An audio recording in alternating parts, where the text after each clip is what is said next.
My name is Juliana Nykolaiszyn with the Oklahoma State University Library. Today is Thursday, March 4th, 2009, and I'm in Muskogee, Oklahoma, interviewing Ruthe Blalock Jones.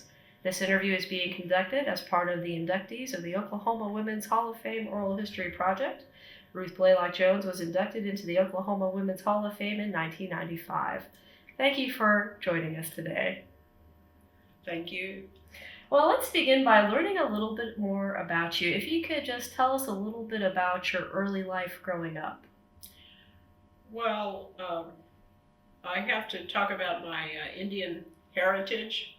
I think that's primary. I am Shawnee in Delaware, in Peoria, and I was raised in what I call a traditional home, in that although my parents spoke their tribal languages, they didn't speak to each other because they were different tribes. But we children did hear the language spoken by the extended families, and we participated in various cultural activities such as the ceremonies of the Shawnee. We participated in the Native American church. We participated in the stomp dances, and later on in the powwows. And my parents were, I think now that I look back on it, they were somewhat different in that they did produce crafts, but we were busy every day. If someone wasn't sewing or reading or drawing or something like that, you had work to do. We never, we'll say, sat around as I look back on it. But my father was a bead worker and a feather worker, and he also made German silver jewelry. And he was a roadman in the Native American church.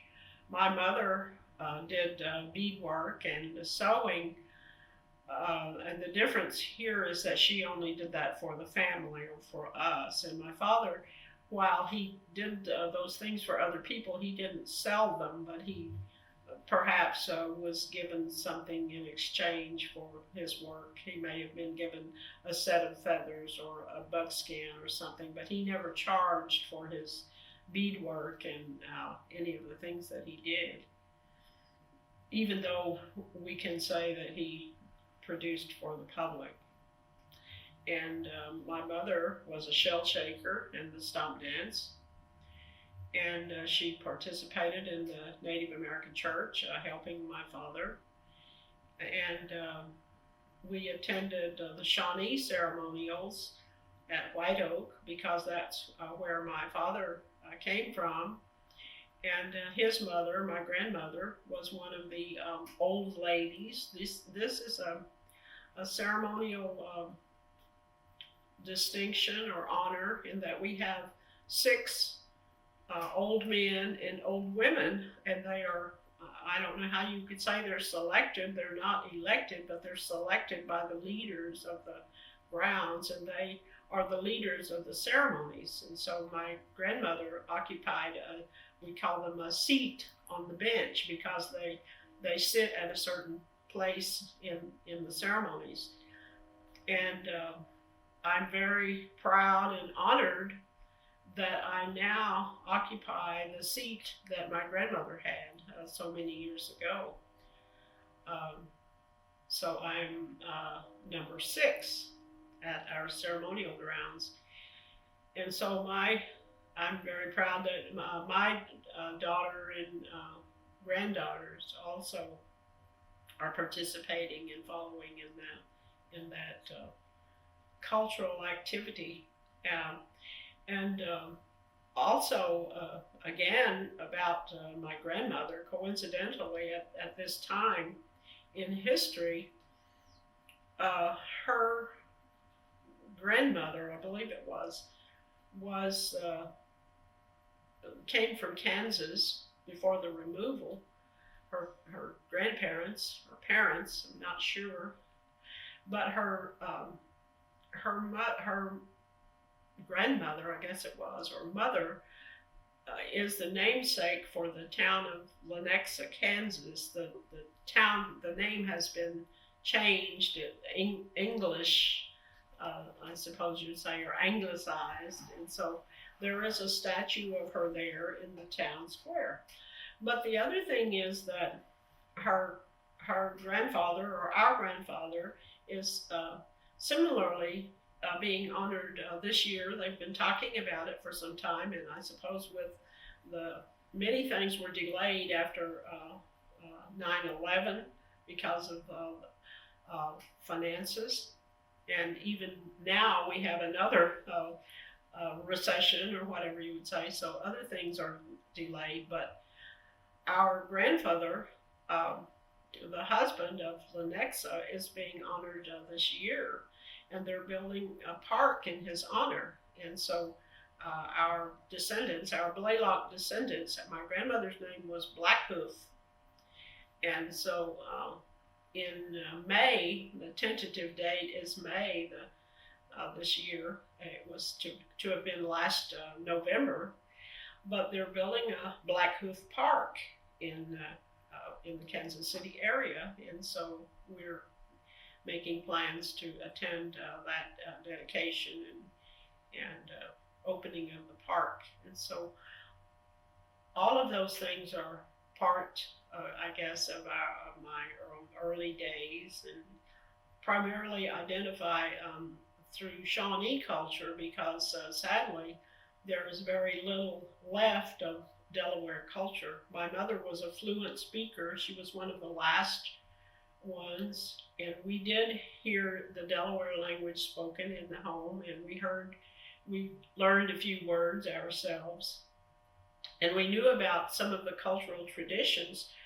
only through the family. And so we know something about the burial traditions, for instance, and we've learned about some of the foods and things that they did, but as a tribe, they really don't have any culture left. They do have a powwow, but all of that is learned or adapted. So, but on the other hand, our Shawnee traditions have flourished and have remained alive, even though we do have fewer and fewer speakers. And I sadly am not one of the speakers. I do know some of the words and can follow along, but I'm not a speaker.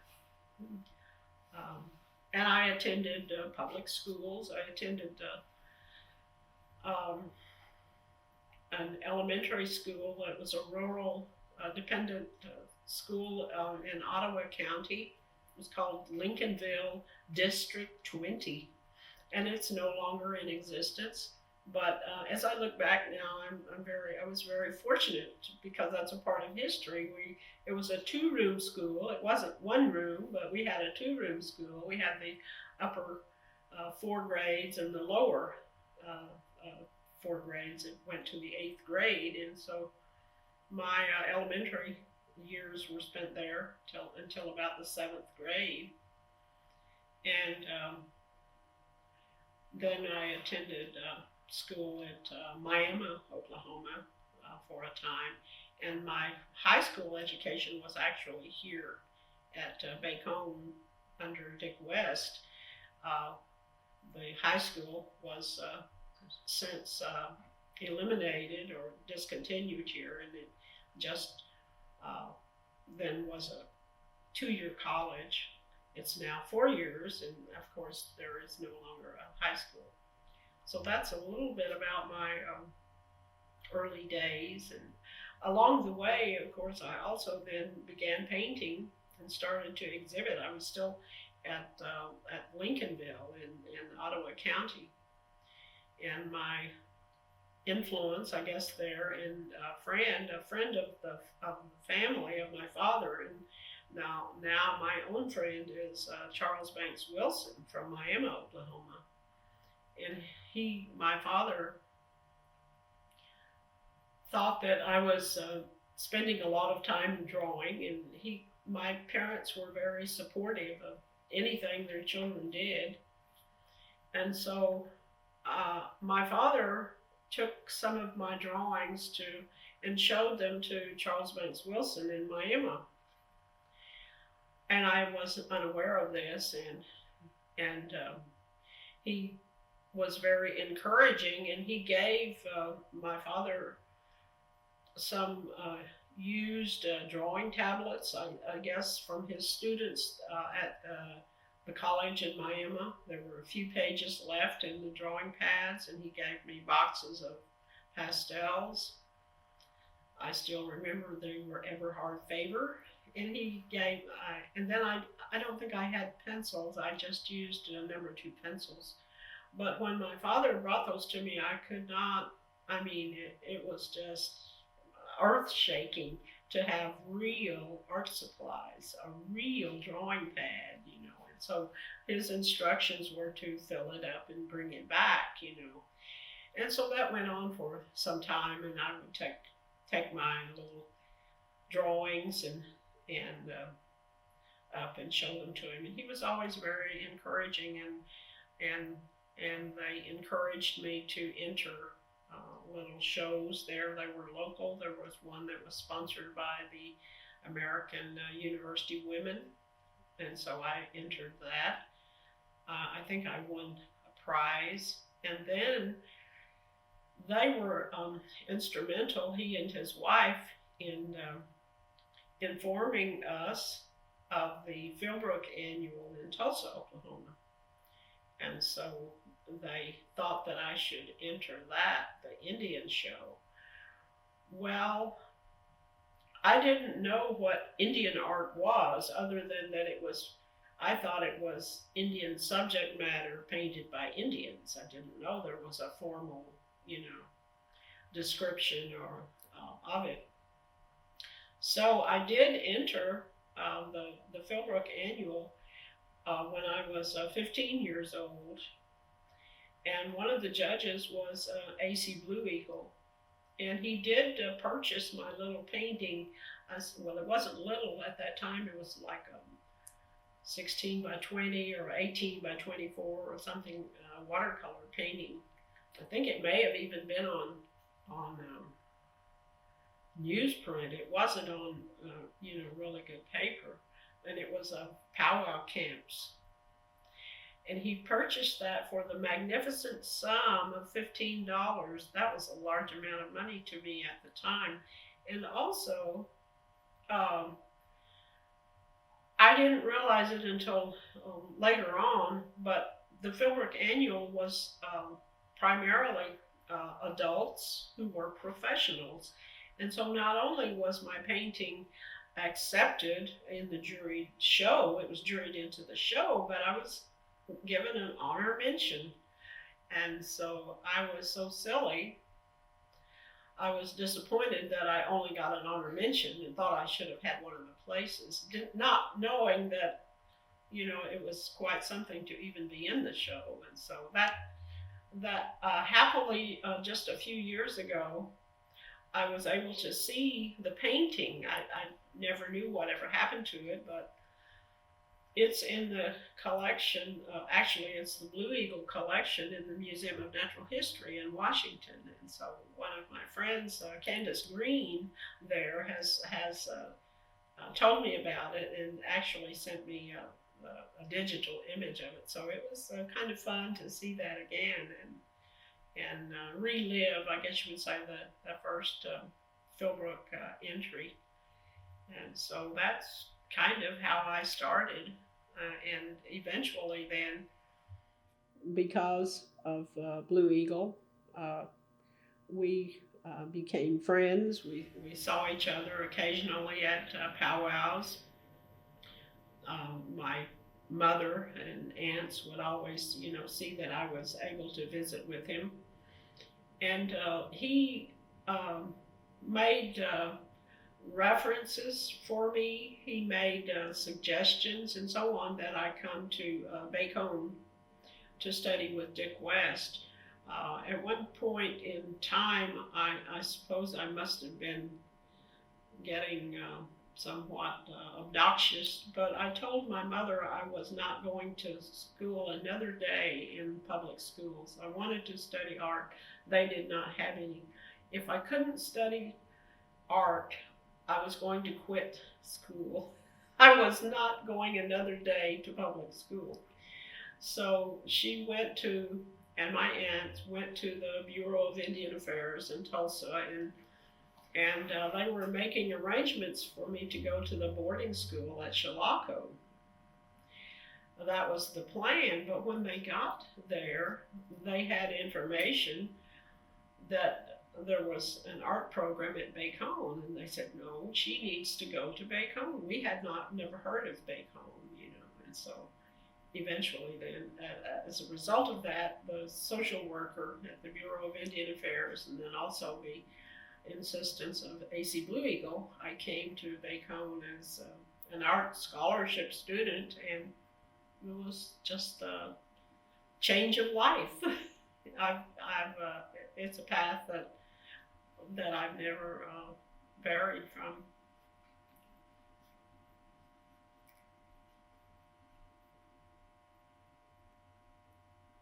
When you were back in that 2-room schoolhouse in Ottawa County, Yes. What were some of your favorite subjects? I don't remember the school per se. As far as classes, I guess we had, I don't know, I guess we had spelling or arithmetic. I don't remember. I remember standing at a blackboard. I don't know what I was doing up there. I suppose arithmetic. I remember always making posters or making drawings in colored chalk on the board, but that was just me. And I remember other things about the school. I remember that we had baseball teams. I suppose it was softball, and we played other schools. It wasn't any type of a formal league, I don't think. I think it was probably an informal association, so we would go to other schools in the county, and sometimes they would come to our school in the spring, and I don't think it was any kind of a calendar or anything regular, but occasionally we had ball games like that, and then we always had programs, Christmas programs, and we had I think now it must have been the political candidates or something to do with elections, because we frequently had what we called pie suppers, and people would take boxes, decorated boxes, decorated with crepe paper and so on, and they would be auctioned. It was quite a festive occasion at night. And I guess it was raising money for political candidates, but that was a fun thing. And we had occasionally had programs where one had to memorize something, and I know the parents would come. We also were active in the 4-H, and so that took us again off into Miami or to another school. And it was a fun time. When you were younger, what did you aspire to be when you grew up? Well, actually, I always say that I never said when I grow up I'm going to be an artist.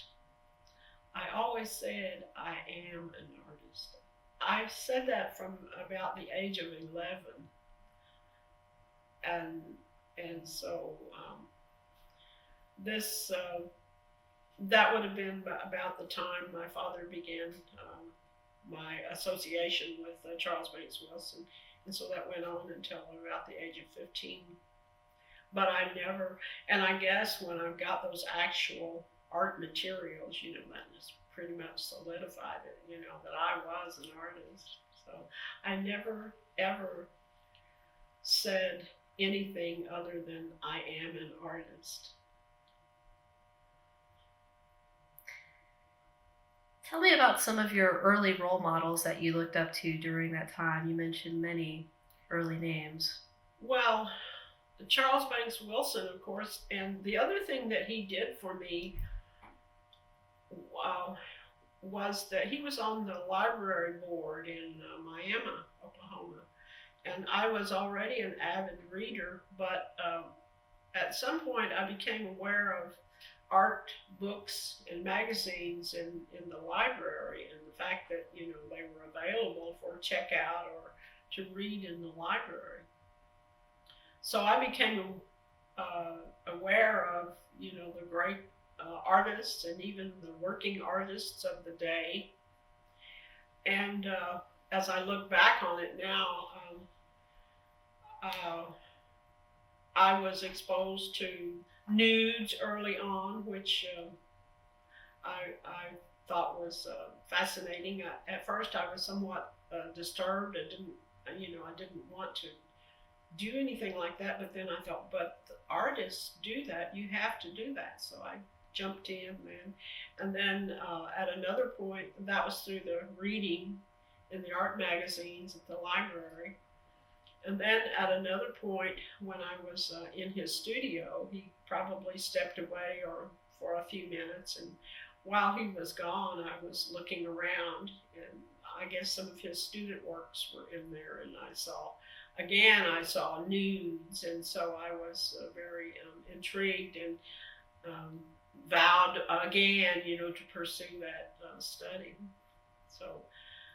As far except for Wilson, and then later on Blue Eagle, it was just the artists in art history. And then when I got to Bacone, of course, and then at the Filmwork, I became aware of other Indian artists. And so I became fascinated, of course, with Dick West and Black Bear Boson, for instance, and Oscar Howe. And I was always fascinated by the women artists, such as Pablita Velarde, and the idea that, you know, they could stand right up there beside the men.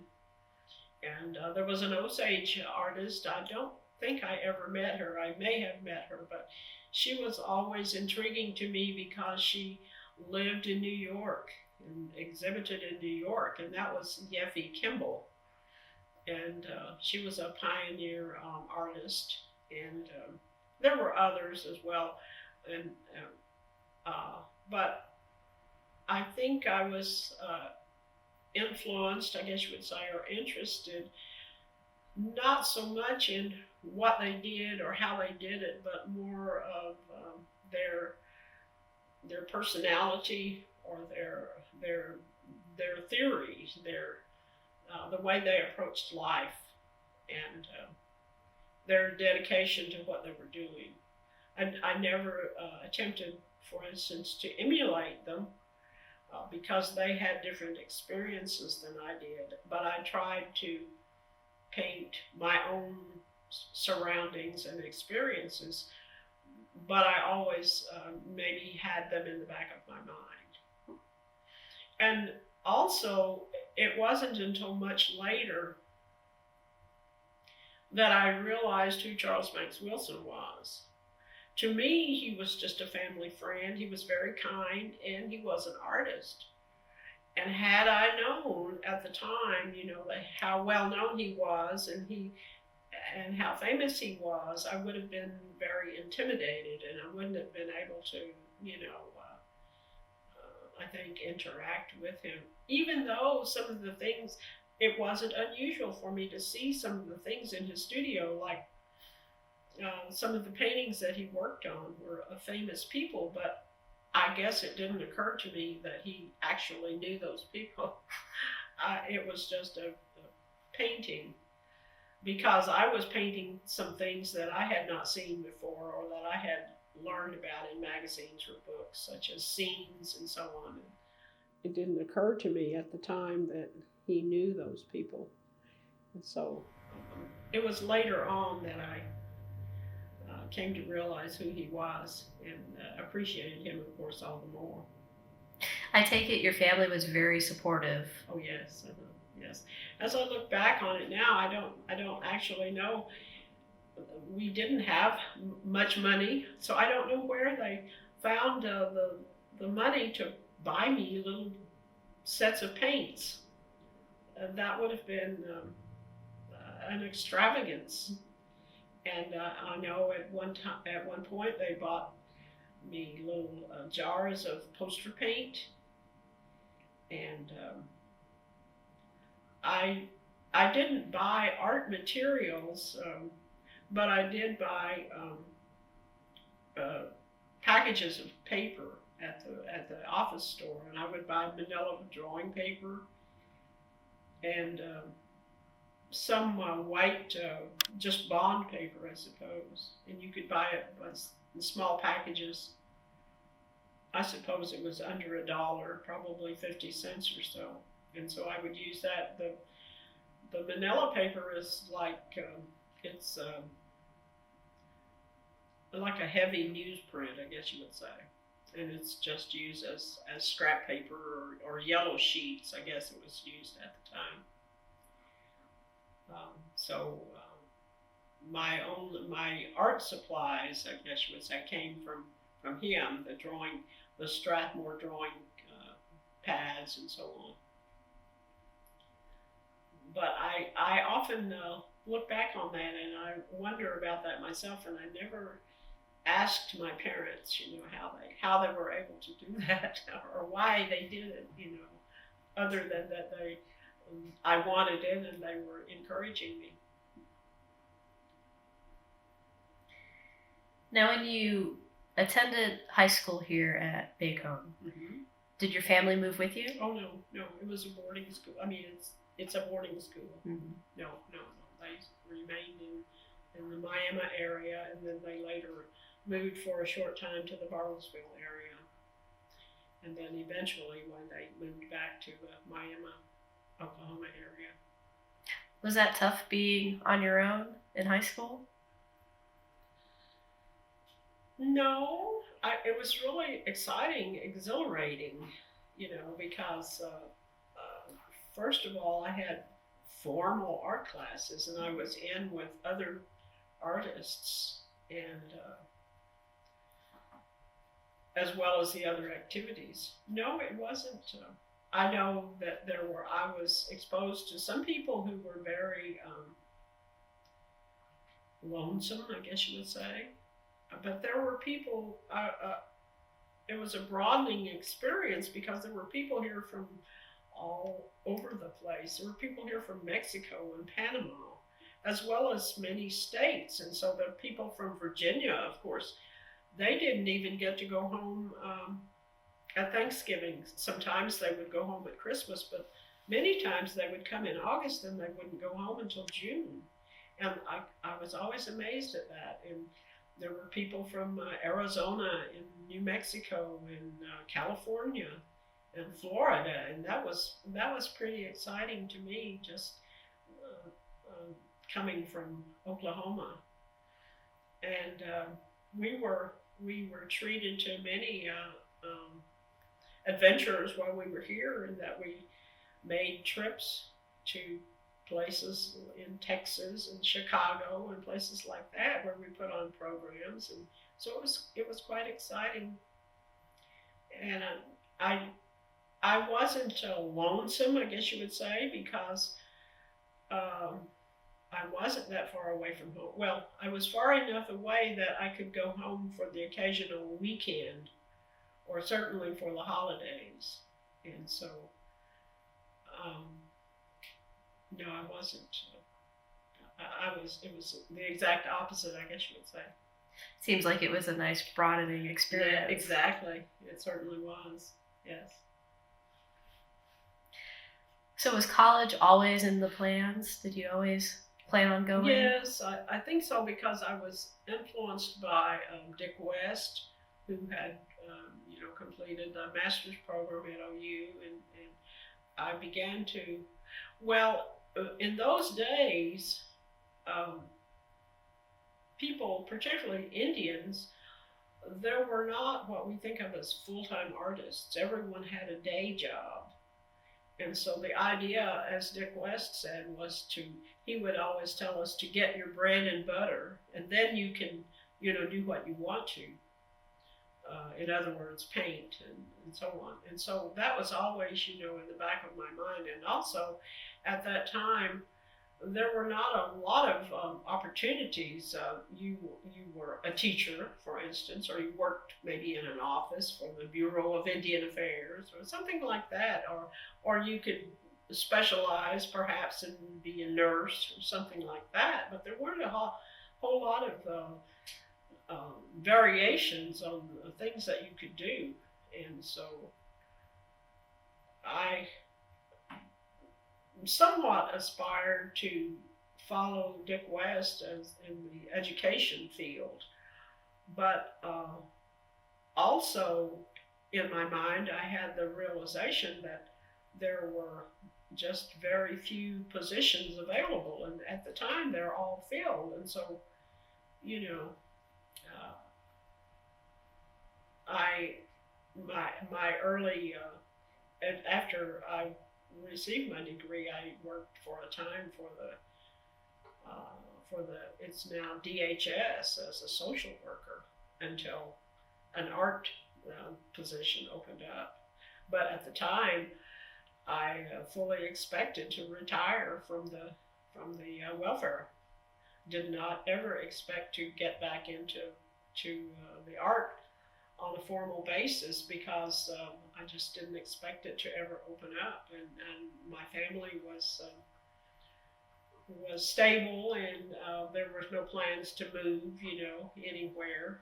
If one did not in those days necessarily follow what the woman wanted to do, and so there was just no thought to moving or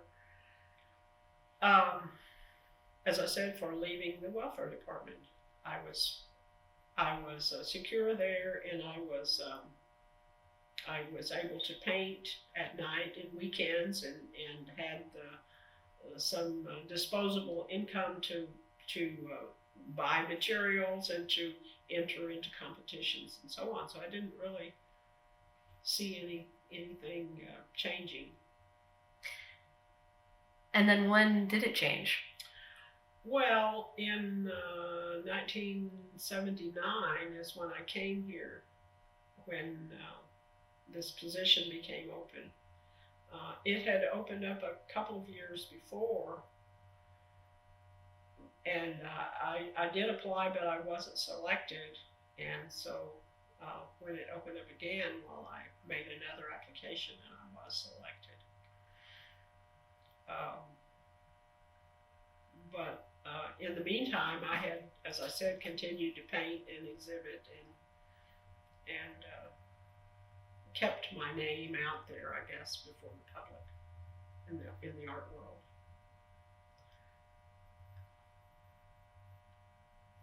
How was the University of Tulsa?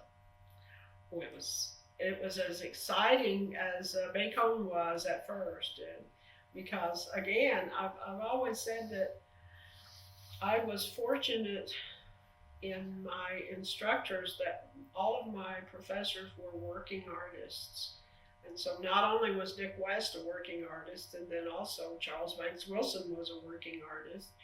And so that was true at Tulsa with my professors also. And the professors at Tulsa were similar to the ones I had already encountered, in that they were very helpful. And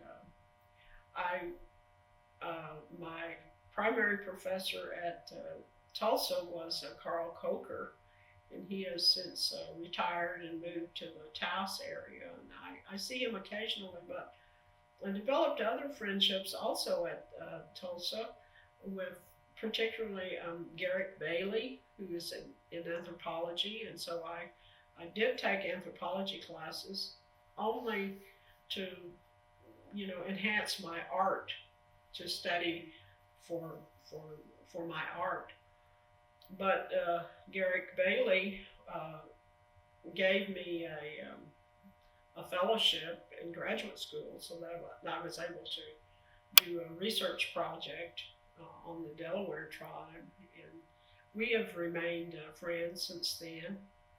And others also from that time, such as the librarian Guy Logston, and some others, and Brad Place, who was the head of the school. I never took classes from him at all because his area was commercial art or design, and I was in fine art. So, and we've remained also in touch, and some others as well, and also some students. I've always said that there were lifetime friendships were formed at Bacone, but then there were also some from the time at Tulsa, and this is not unusual. I mean, this is the college experience universally, and so I did have that also. I'm very proud of my association with the University of Tulsa. So 9 years after receiving your Associate of Arts degree here at Bacone, you return now. What was that like for you? It was very exciting, and I was worried at first, and I talked to several people, and Charles Banks Wilson was one, because I didn't have an education degree. I had, fine arts degree. And what I was worried about was, well, what do I do about all those grades and papers? And I don't know anything about education, And that worried me a little bit. But I did jump in, but I remember Charles Banks Wilson saying to me, he said, well, you had teachers, didn't you? You were taught, so he was just saying, to do what you know, or to, what did your teachers do? And so that was my guidance there for a number of years until I did finally receive an education degree or education courses at Northeastern. But by that time I had developed my own, I guess you would say, pattern of how I was doing things. And so it was primarily just painting and drawing and interacting with the students, and it was quite exciting. Now, Bacone has a rich art tradition here. Yes. Tell me a little bit about the rich arts tradition and how it continues on. Well, it was very exciting because having been a student here, I was aware of it, and I was very humbled and conscious of it, and realized the place that I was stepping into, and I wanted to make sure that it was kept intact, or that it would grow, and that other students would participate and have the rich experience that I did. And I was just talking to my class this morning about the Kiowa artists and telling them that until they came along, there was no Indian art, and also all Indian art that exists today comes from the Kiowa tradition or the Santa Fe tradition. And even though they don't paint in that style or sculpt or whatever they do, they still owe to those people, because they were the first ones to exhibit their work and to bring it to the public. And so there's always been an association between the University of Oklahoma and Bacone, because some of the descendants of the Kiowas came to school at Bacone and went to school at Oklahoma. And all of the early instructors here came from Dr. Jacobson's instruction at the university, such as Blue Eagle and Crumbo and Dick West and Terry Saul. Those were all Jacobson students. And you mentioned reading the cornerstone out here, the dedication of the building. When this building was dedicated, the speaker was Dr. Jacobson from the University of Oklahoma. So there's always been a cooperative spirit there. And so we were always aware of the Kiowa artists and the Kiowa tradition, but then also we were aware of our instructors, our professors, and what they were doing. And as I said, they were working artists. And we tried to build on that, and keep the students' work before the public and enter competitions and so on. And so some students have done that. Others have worked in different ways, and that they've gotten book illustration contracts. I lost my word there, and so on. And so I think we've been able to maybe work in a different way, but it's a different time. And then even today, when I was a student here, and even just when I came, the Filmwork Annual had just stopped. But as a student here, one of the things that we would do would be to prepare our entries for the Filmwork Annual.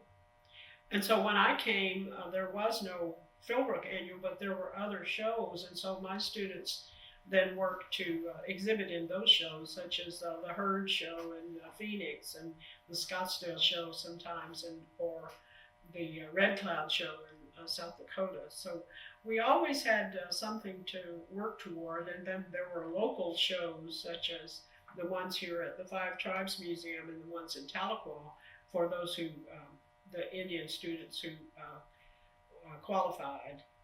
So it's always been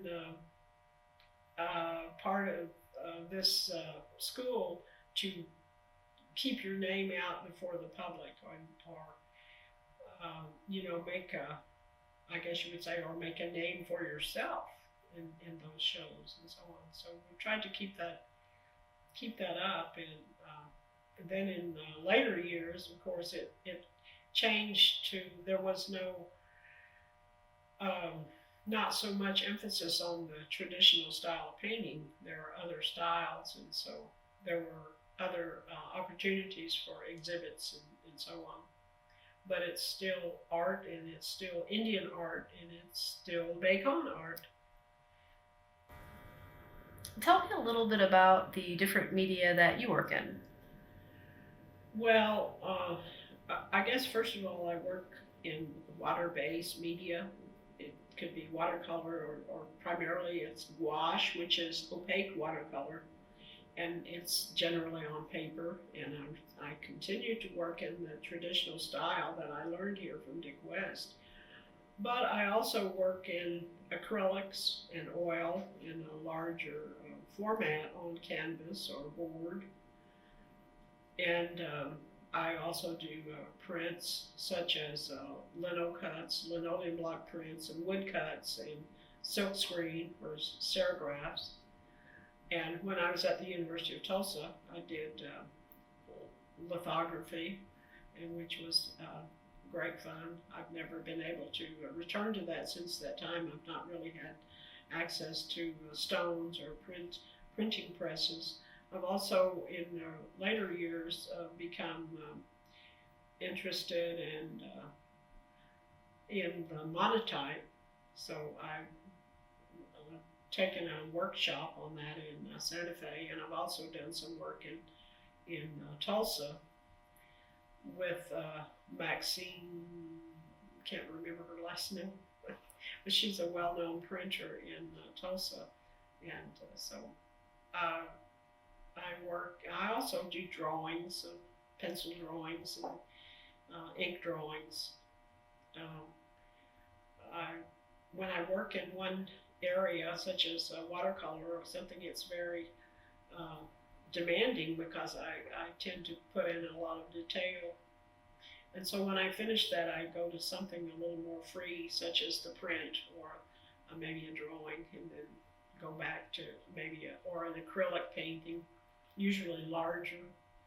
And so I kind of move back and forth, or I may do a series of watercolor prints, paintings, and then move over to something else, or do a series of acrylic paintings and then move back to watercolor or something like that.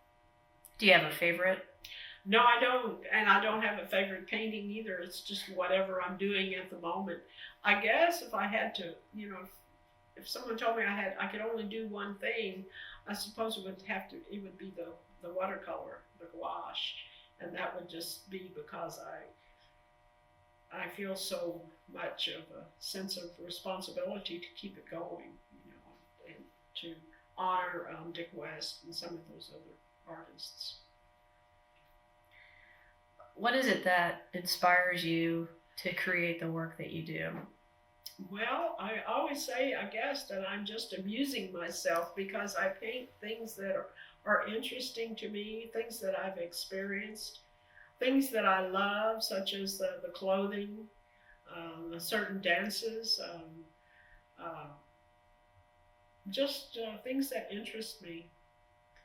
Um, I've done a series on the grand entry at the powwows, for instance. I've done a series on the Native American church. I've done a series of Shawnee ceremonials. All of these are open-ended. I could return to any one of them tomorrow and do another painting. They're not finished. I also have done just some little designs or things, just little whimsical things such as horses and scenery and designs and all, just for fun. But again, it interests me. Last year I did some small horse paintings, and I call them ponies for Max. And so they're in the colors of Peter Max.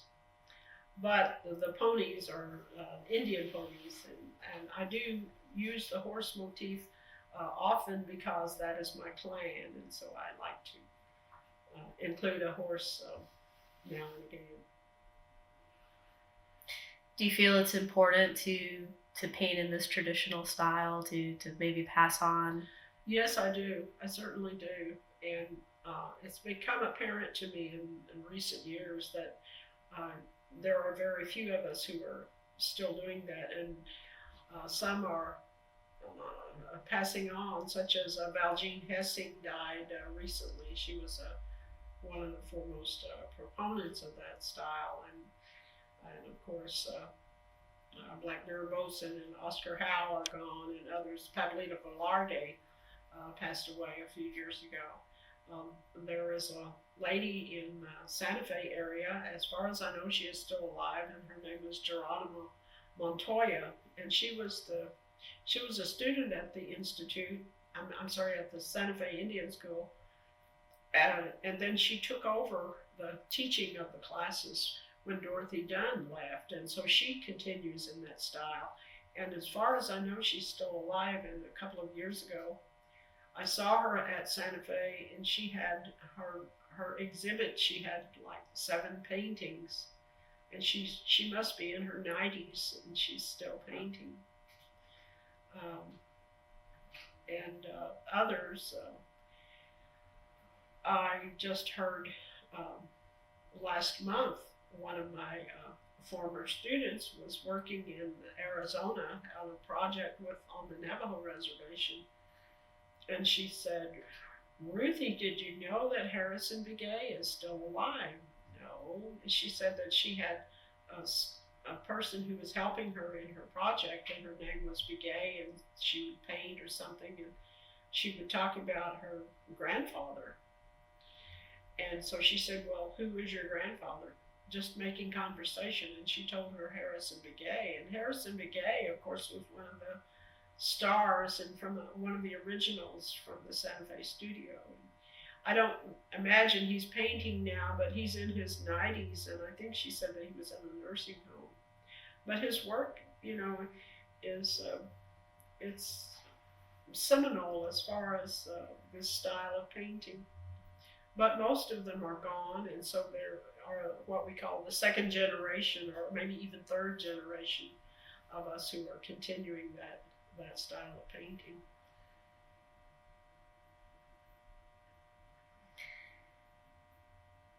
You mentioned earlier that you could go back to any number of works and keep adding to them. Yes. How do you know when one is complete? Well, I guess you would start out in the beginning saying, I'm going to do X number, or I'm going to do this and this and this. I could paint from now on the grand entry and never finish. I could probably do the same with the with the Native American church.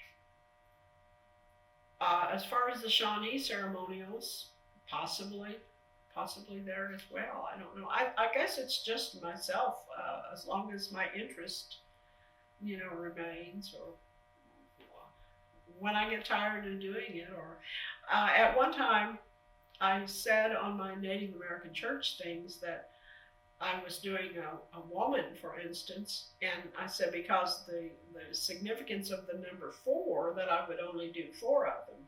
Well, I haven't done the 4th one yet. I think I've done 3. So possibly if I do another of those women, that will end that, but I can still do other imagery. But I don't have to stop at 4 either, I guess. But that was just what I said to myself, that when I started out, that maybe I would do 4. And then other people have done things that have to do with the seasons, or they have to do with the ages of people. I haven't done that, but I just do what interests me, I guess, at the time. Tell me about some of the places you have exhibited your work.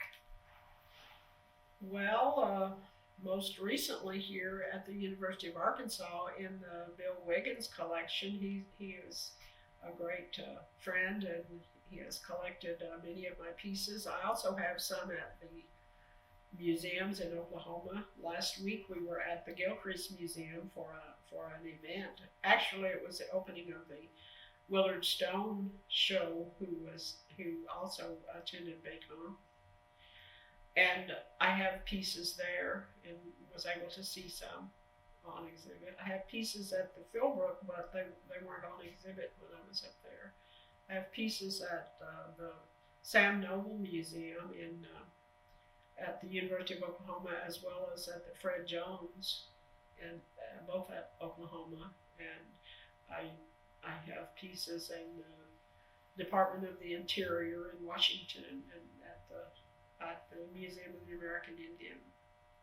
Also at the Hurd Museum, and I can't think of all of them, but in various colleges, some colleges that I've spoken at, they have purchased a piece. I think of Hampton University, for instance, in Virginia, purchased one for their collection, and they didn't purchase, but I did have an exhibit in Massachusetts at Bacone College. I was invited to come and speak, and also did a show there, and so several places like that.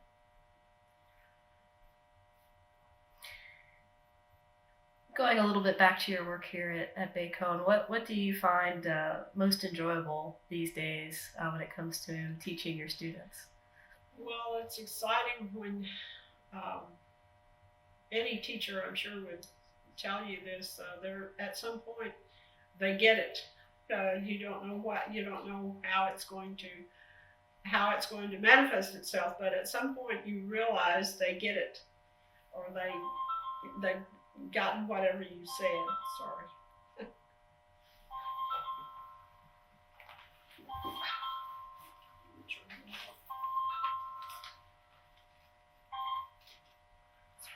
You're fine. Sometimes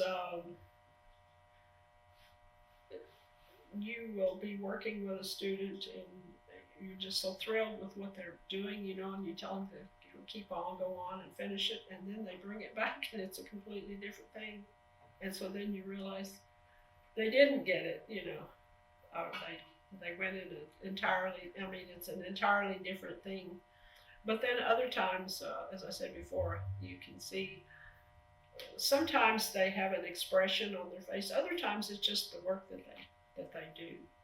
And so I guess that would be, and then of course other students, usually past students who have made a success. And I mentioned earlier, this past fall I was honored at the Herd Museum in Phoenix. But a great part of that for me that was enjoyable was that one of my former students was sent here from the University of Arizona. And so he did, much like you're doing, he did the video. And so that was a part of the day, but it was very thrilling for me to be working with one of my former students in that way. And things like that come up occasionally, and it's very exciting, and I guess you would say in some ways it reinforces maybe what you've said or done, and gives you a good feeling that you have accomplished something or passed something on. I have this great feeling of I guess you would say debt to pass it on because of these people who have helped me and have invested in me. And so I want to try to do that to others. I have particularly early collectors, and who were not just collectors but were friends, and as well as my teachers and all. And I want their interest or whatever, their investment, to not have been in vain, and I try to pass it on the best way that I can. And so when I see a student succeeding like that, well, it's a very exciting time. Let's see, that painting out there of the men, that's a part of that Grand Entry series that I was talking about. I've also done women, of course, and I don't have any of them here. The other one is, I guess I've done a series on princesses too. I didn't say that, but I have done. Again, those are just favorite things. I like princesses, and so that would be another series, I guess. Well, I guess it's good to work on things that you really enjoy. Yes. And I think it would be, I mean, if I were to paint, which I don't, but I think it would be important to pull from my past or what I remember. For me, it's always about food. I always want to make the food that I can remember that my grandmother made. So I think it's very important. It hasn't been a series, but several of my paintings have included food, because just as you say, food is or meals is a very important part of culture, I think. Mm-hmm. So it could be a subject matter, but I haven't made it so yet. But not to say that I wouldn't.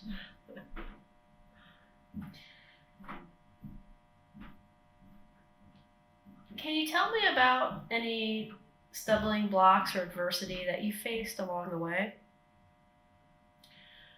Well, early on, through my teenage years, I was exhibiting at Filmwork and different places, and I always think back to that time, and it was very different from today. And so when I began signing my paintings, for instance, I kept my maiden name and just added the Jones. But I've often wished I had never added the Jones, but it was not done back in my day. It was just not socially acceptable. There were some women artists who kept their names, but they also, they were frequently married, we'll put it that way. So they would have kept their name whether they were artists or not. And there were other artists who signed their name with an initial like BK or RB Jones, or because there were some doors that were just simply not open to women.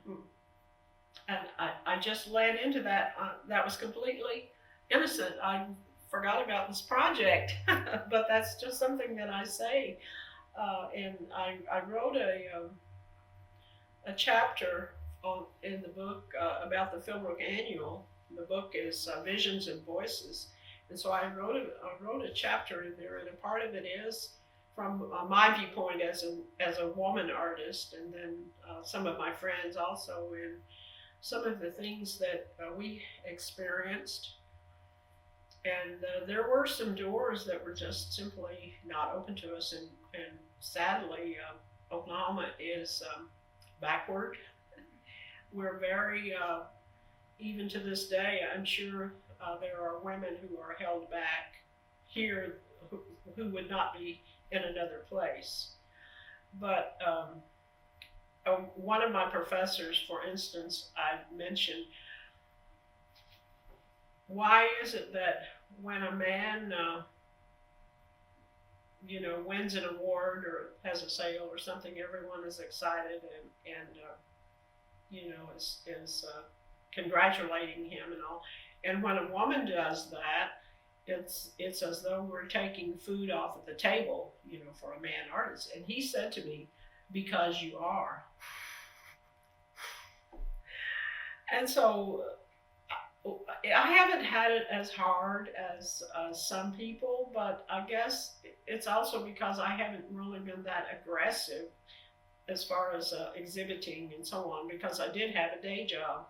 The people who maybe did not have a day job or had to really scrap to make a living for their family and really depended on selling their work and what else, I'm sure they had a much harder time than I did. But some of the things that I already mentioned was that they would sign their name so that at a glance it wasn't apparent whether it was a male or a female, or sometimes there are names that can go either way, and so that was a help to them also. But in my case, I did sign my full name, but I was too, I guess I would say, afraid. I was reluctant to just sign my maiden name. I guess I thought it was legally binding or something, and something that I had to do. But there have been a number of stumbling blocks, and there were some times back in the early part of when I was painting that there were just some things that were not open to women. They were for men only, and it was just understood. We didn't question it. That's just the way things were, and it's not a. I don't think it's correct to say that we accepted it, although we did. But it's just the way it was. We didn't question it. We weren't even to the point of questioning it. We didn't know we could question it, or that it could be any other way. And but on the other hand, there were so few of us. There were so few Indian women artists, or women artists in general, that not only were they able to get away with it, but also it didn't really matter to us that much, because, as I said, that's the way it was, and we would just simply go another way. Most of us continued on with what we were doing. But, of course, there were a few who found it difficult and just simply did not continue. But I don't know how to say it. I guess I would say I don't really respect those people. I would think that maybe they weren't committed in the first place, or they weren't really artists to begin with, or I don't know how to say it, but I think that if they were determined to do it, that they would have found a way. I think some of the people that I know who have had, as I said, worse experiences than I did, have managed to stay in and find a way. Well, now that we talked about stumbling blocks, I always like to follow it up with something positive and happy. Can you go into detail about, it could be one moment or several moments that you just consider, just key highlights in your career, those great moments? Well, early on, I mentioned as a young girl, getting the real art materials from Charles Banks Wilson, and then of course the Filmwork experience, which was overall, it was over a number of years. I continued to enter. I think that was like I'm thinking it was around 1952. I could look it up, but it was somewhere along 1952 until it closed in 1979. So I entered every year, and there were a couple of years where I was rejected from the show. And I don't think there was ever a year that I didn't enter at all, but for the most part, I was a part of Filmwork for that length of time. And as I said in the essay, that this was so important to Indian artists, and not just women, but that time was measured before the annual or after the annual. That would enter into the conversation. You know, you would say before Filmwork or after Filmwork. It was so important. So that was a very important thing for me. And then also some of my sales, I was thrilled to the first time one of my pieces was added to a collection, you know, which was Filmwork, and then later on in other collections. I was thrilled to meet some of these artists at the annual. They would come to the openings, such as Ruthe Blalock and Black Bear Boson and some of them, and Alan Hauser and R.C. Gorman. I didn't develop a friendship with them at all, but I was acquainted with them, some of them more so than others. Others was just simply a handshake, and I was just terrified, you know, just it was so emotional for me. But I always say that everything, I've traveled a few places, and I've always said that everywhere that I've ever gone, it has been because of art. Art has taken me many, many places, and places I wouldn't have gone otherwise. And so I've gone to different museums and cities and so on because of art. So that's also important, and also the fact that I do love to travel. So, and I like the fact, I've always enjoyed the fact that for the most part, Indian people don't buy art. They don't have the means for the most part. But I've always enjoyed the fact that they like my paintings. I guess you'd say it's a validation, or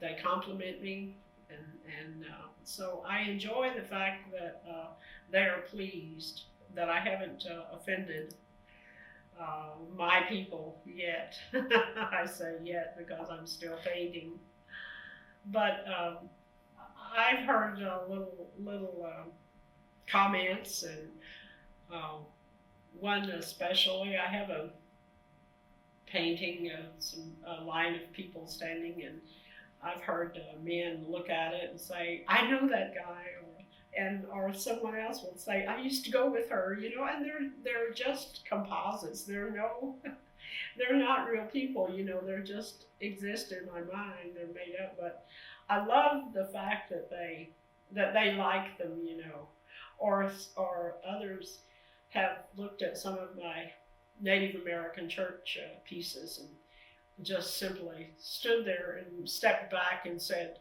"She knows," they've said. And so they have, you know, accepted it.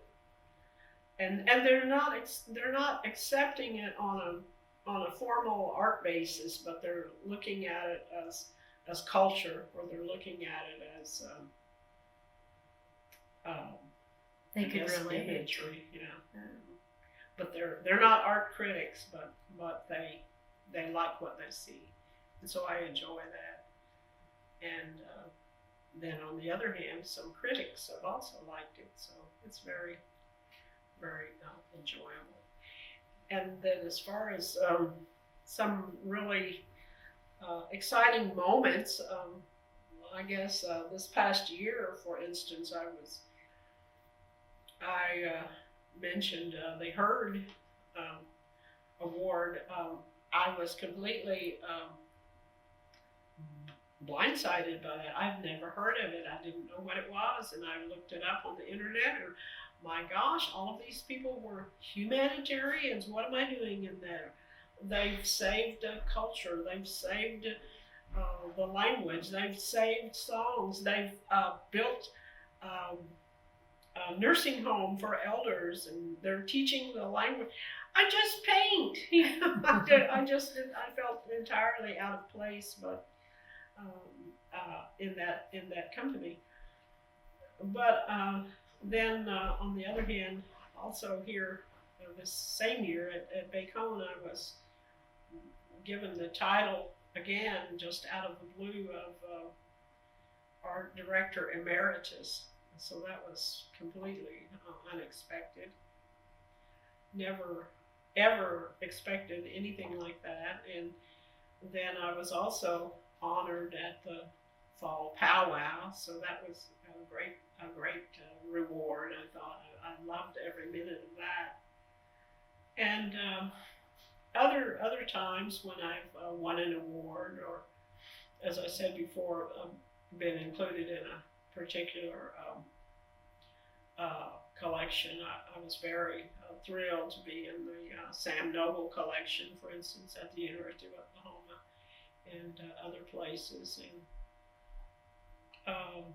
it's just kind of a summing up, I guess you would say, of different things that have kind of added up to maybe I've done some good things, you know. So it's been a rich life, and again, it's all because of art.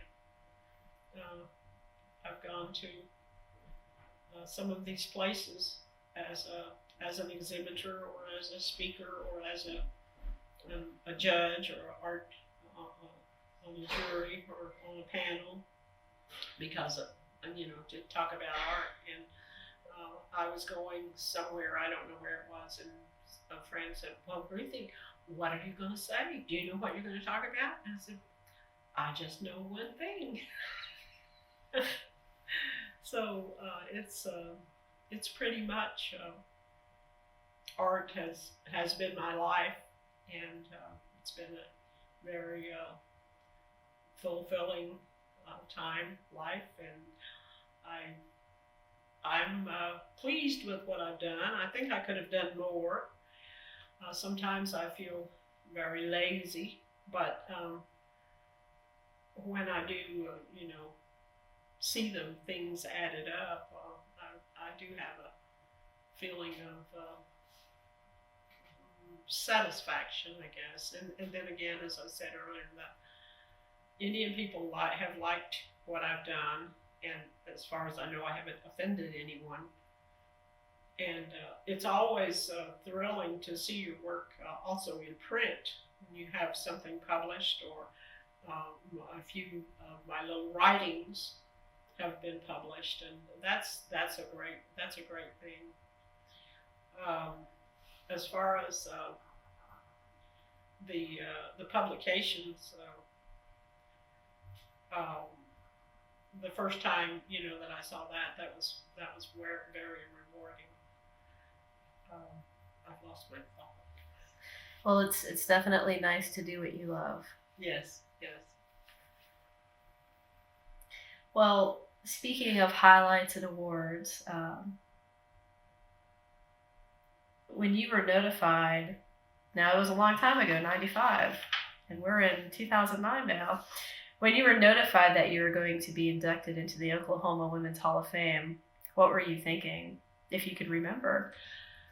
I don't really remember. I do remember that I was aware of the organization, or what, it's a loose organization, but I was aware of that, and I don't remember why. I think I submitted something to them, not for myself, but for someone else. So that's how I was aware of it. And so when it came about, it was unbelievable, I guess you would say. of course, I was thrilled, but it was unbelievable, and I just never expected anything like that. Any of these, I've tried to do my paintings, and I have concentrated on, there are awards and prizes, and so these others are something that are entirely, I guess, out of my thought pattern or whatever. I just never expected anything like that. Now it's a group of many amazing women in the Hall of Fame. What does this type of honor mean to you? Well, it's just like the herd. When those people were humanitarians, it's the same thing here.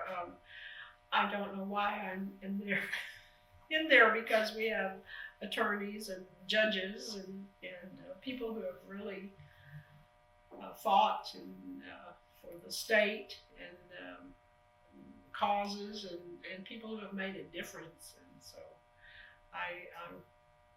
I'm proud and thrilled to be counted in there, but I sometimes wonder how did it come about. I really am mystified there.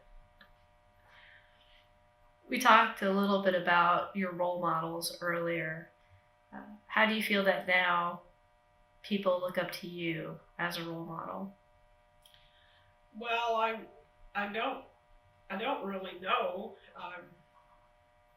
I guess that's something that I don't consciously think about. I hope that it's positive, but the only way that I can relate to that is occasionally one of my former students will be talking, perhaps formally or even informally, and they'll say, "I remember when you said," or "I remember when Miss Jones said," and I'm always kind of nervous about what they're going to say, and sometimes they'll say things that I can't believe I said that. I don't remember that, but this is things that have stuck in their mind, and they can quote them verbatim, and so that's kind of impressive, I guess, that I did make some impression on someone there along the way, but sometimes they're just silly remarks. They're just silly things, but they've remembered them. And it's interesting. Well, let's hear some of those remarks. If you could give Oklahomans a piece of advice, what would you tell them? Well, Oklahomans. A piece of advice is, it's just like what they've always said to writers or musicians or artists is do what you like. They tell a writer to write what you know, and I try to tell students to paint what you know, and the most painful thing is to go and judge a show and you see an image and you know that person has never ever seen a teepee in their life. They've certainly never been in one. You go and you're in the middle of the country here, and they'll have a mountain scene or I mean, we don't have Alps here, or you'll see seascapes, and paint what you know, or write what you know, whatever. And if you want to do seascapes, go there, and investigate and research. But don't just have a surface image because it's apparent to the viewer. So write what you know, paint what you know. Is my advice. Earlier in the interview, you mentioned some artists who were painting well into their 90s. Yes. Do you hope to keep on trucking? Well, yes and no. I to this day, when I see old pieces, so far I have not been embarrassed or ashamed of anything. So far I've liked or approved of what I've seen. But on the other hand, I do know of people who someone should have stopped them that they've kept on, and their final pieces were not up to their quality, their earlier quality, and in some ways it can devalue your whole body of work. So I'm hoping that when I get to that point, if I haven't already, that someone will stop me or not allow me to, exhibit the work. But so far, I've been able to continue to work. I worked less and less each year, just physically, I guess, impossible. But for the most part, I have been able to continue. But I do have poor eyesight, and I suppose it's declining every day, and so that's a problem, and it will continue to be a problem. And but I do, my children, I'm not sure. I think they may say something. I don't know, but I do hope that I don't get to the point where I said earlier that I'm amusing myself, and I hope that I don't get to the point where I am just amusing myself and devaluing my earlier work, which some of it I think was important. Again, back to when you said something that was important or something. And I mentioned the publication, but one experience was making an illustration on my Shawnee tribe for the Time Life books, and that was very rewarding and fulfilling. But it was an interesting experience too, because we have practices in that some of our things are not for outsiders. They are part of, I guess we would say, secret. And the Time Life people, I can't say they didn't understand. They refused to accept it. And they kept saying, but can't you tell them that it's for education? Well, they don't care if it's education. It's not for the public. And so I had a little bit of a problem there. And I know other people have, not with necessarily Time Life, but with other things. Because what we paint or what we sculpt or whatever, what we write is, particularly when it's something that you know or have experienced, you do have to straddle the fence, and there are certain things that you can reveal and certain things that you cannot, and you always want to keep that in mind. Are there certain things that you paint that are part of the closed tradition that you just know you could never exhibit? No, I don't even do that. Okay. No, I don't do that. No, I do know some artists that have paintings like that, and then as always happens, they tend to come out after their death. But no, I don't do it at all. If I know that it's unacceptable, I just don't do it. But I do get right up to the edge a lot of times, and I put little secret things in my paintings that only the people, the initiates, I guess you would say, only those people know about, but no one else knows. Or I might put a little message or something into a certain person or to a group or something, but it's not apparent to the general public. And it's just a personal thing.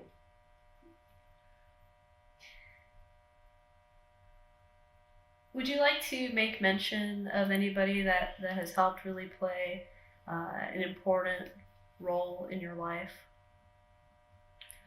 Well, of course, I've already mentioned my parents and Dick West here at Bacone and Acee Blue Eagle and Charles Banks Wilson. All of those have been, I couldn't be where I am without them. But there have been also people along the way, such as Betty Price at the State Arts Council.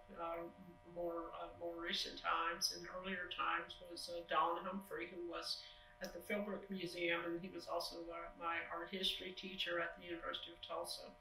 And I've also previously mentioned Garrick Bailey at the University of Tulsa.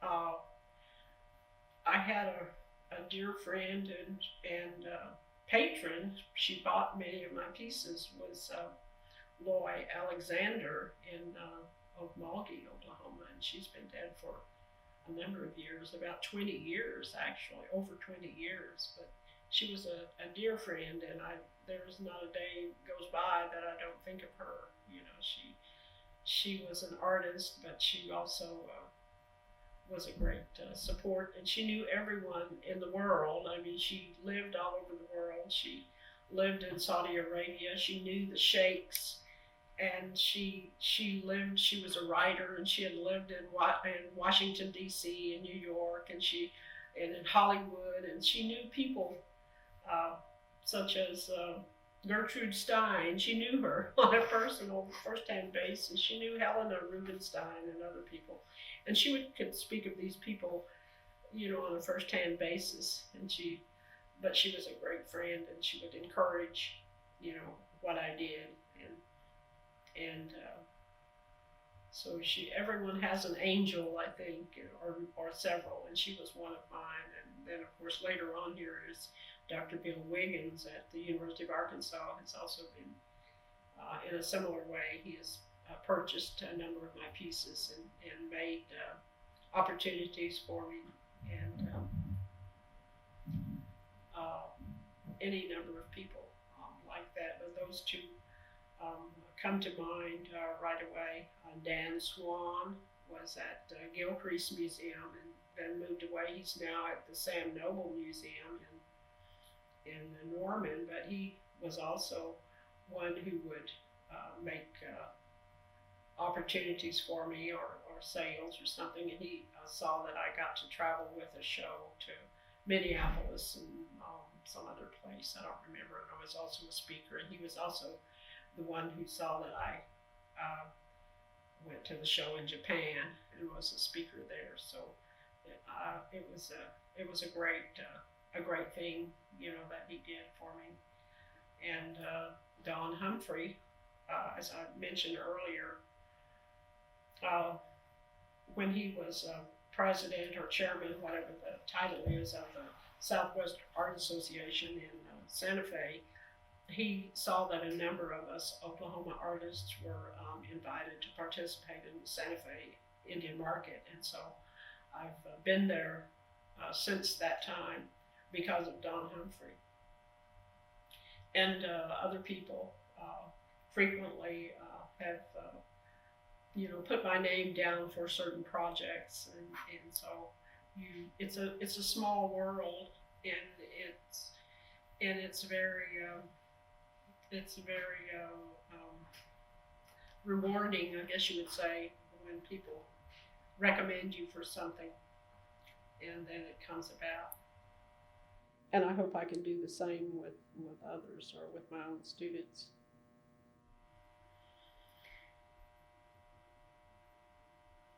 What does Oklahoma mean to you? Well, it's my home, for instance, and it's where all of these things live and take place. It has a rich history. It's a short history when we look at the world stage.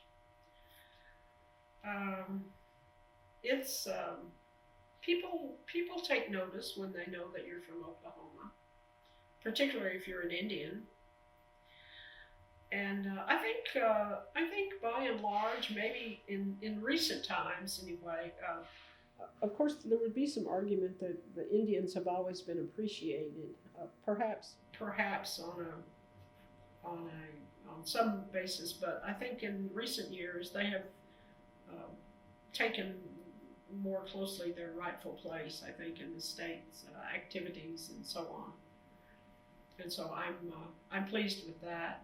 And I think there will be no turning back. I don't think we'll ever be pushed back, maybe, or held back. I think it's similar to what I've said earlier about the women. You know, that's just the way it was. And I think the Indian people for a long time were not included in things, and that's just the way it was. And I think that's changing. I won't say it has changed, but it's a long way. and so it is changing, and Indian people are making their voices heard, and not only that, but they're being listened to. So I'm proud of that for Oklahoma. And I always tell my students that some people are upset when they come here, you know, and there are no mountains, or it just depends on. And I try to tell them, well, home is everyone has a home, and you're out of place if you're not home. And so some people miss the mountains, some people miss the sea or the ocean. Other people feel very constricted when they come here. They feel that the trees are coming in on them, and it's much like people from this area when they go into the metropolitan cities and they're just overwhelmed by the buildings. And so we have people who come from the deserts, and so and they feel that about the trees. And the first time I heard that, I couldn't understand it, and they can't find their directions because they can't see the sky. There are too many trees, and then on the other hand, we want to see trees when we leave this place, and we like to see grass, and so it's just home, and everyone feels that way about where they're from, whether it's the Badlands of South Dakota, you know, or the inner cities of any major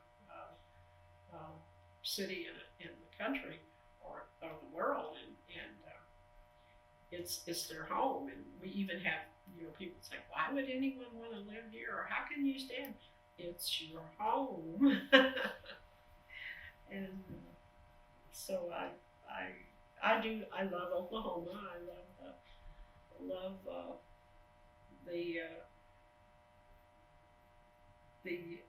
activities or events that I participate in, and they don't occur anywhere else in the world. And many people come home for certain events in Oklahoma, even though they're from another place.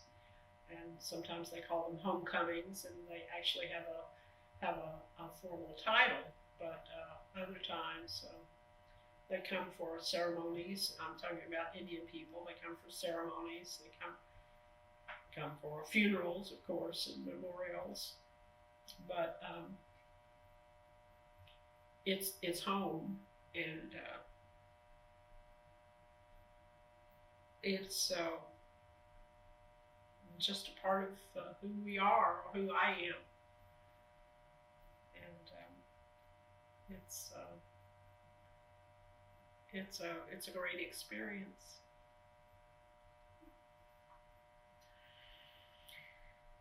So what's next on the agenda for you? Well, I'm continuing to paint. I'm continuing on those series that I was talking about. I'm still doing the princesses, and I think I will probably be doing a monotype shortly with Acee in Tulsa. And then I've been working on a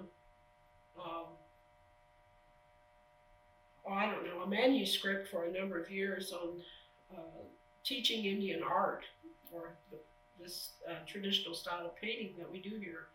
And so I think I might get back on that. And actually, last week when we had the opening at the Gilcrease, I had participated in a small video that they did on Willard Stone. And because I did know him, and he was a student here, I was one of the participants. But I was in speaking later with the Swearingens, who are the video people, the film people.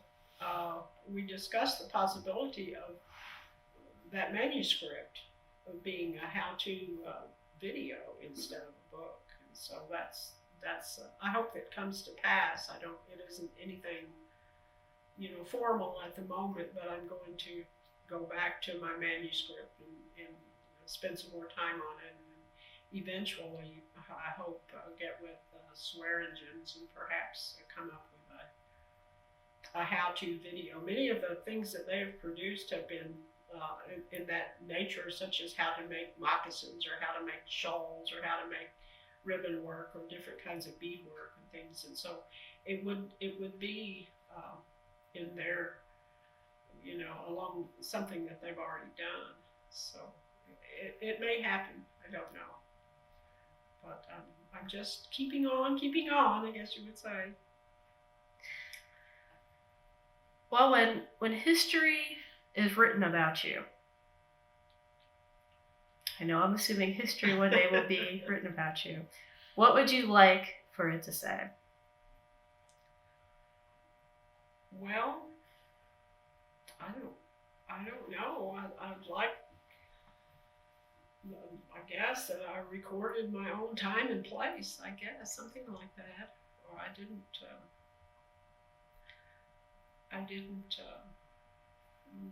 obviously I'm a painter, I'm a teacher, I'm a Shawnee traditionalist, those types of things, I guess. I tried to do what I thought was right, and what I thought was honorable. I tried to help others along the way.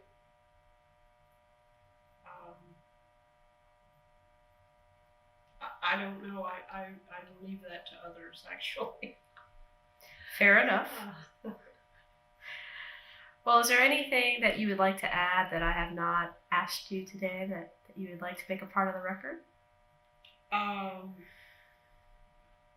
sure there is, but my mind is blank at this time. No, I can't think of anything. I'm just very grateful to those people that I've mentioned. I'm also grateful to Bacone College and to the various museums and institutions around the state that I've worked with, the Oklahoma Historical Society, for instance, and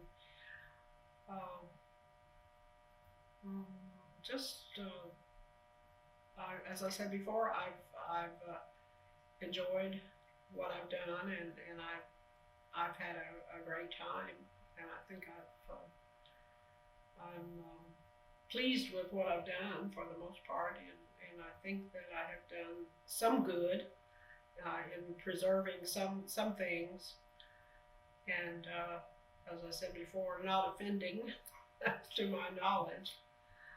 I hope I've done something that is worthwhile, and something that will last, something that will maybe teach or preserve something in the future after I'm gone.